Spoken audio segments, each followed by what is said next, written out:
So while loops. While loops are not super different from the if statements in that we use the while keyword. We have an expression here that evaluates to true or false. And then we have a colon. Everything under this that is indented gets executed as long as this is true.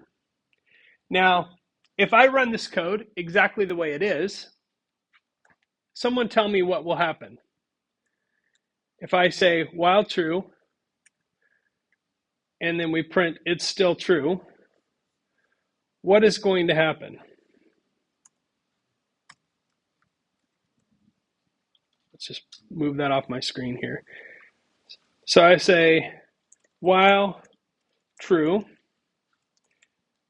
print it's still true. What? It prints it's still true. How many times will it print it? Until my computer dies, it will keep printing it, which will be a long time, right? So if I run this, now it doesn't look like it's printing really fast, but we're in the millions already. And if you want evidence of that, all we have to do is put a little counter on here. So let's create a counter. Int counter equals 0.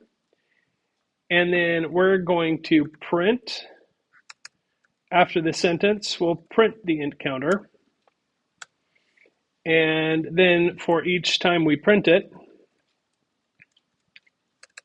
we will increment it. So basically what we're saying is we're going to start with a variable that's set to 0. And then while that's still true, which will be infinity, we're going to print it's still true, and then we'll print that value. And then we will increase it by 1. And then we'll go back and do it again. So it's going to print, increase, an infinite number of times. But it will allow us to see how fast we're printing. Okay? So there's 1 million, there's 2 million, 3 million, and so on. So pretty fast. I told you Python is slower than some other languages, but I also told you that it's still pretty fast on most modern computers, and that is true. It executes a very simple program like this very, very quickly. So in some programs, we're going to have to actually slow it down. So that is interesting as an exercise, but not super useful, because who wants to just have something that goes on and on forever?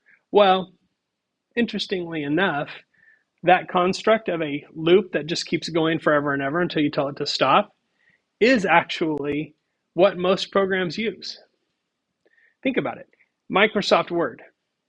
You're typing along in Microsoft Word. It doesn't just like randomly stop, right? Something is keeping it going until you do what? Until you exit the program, until you tell it to stop.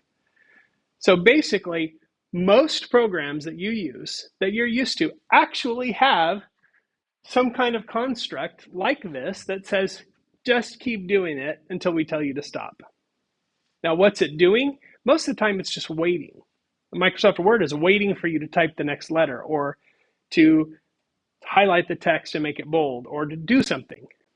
That's what a graphical user interface does. And when we get into graphical user interfaces in this class, you'll see that there is a loop that just keeps waiting for your next thing. It's a different way of thinking about programming. We're not there yet, but we will get there. But there's a value to an infinite loop.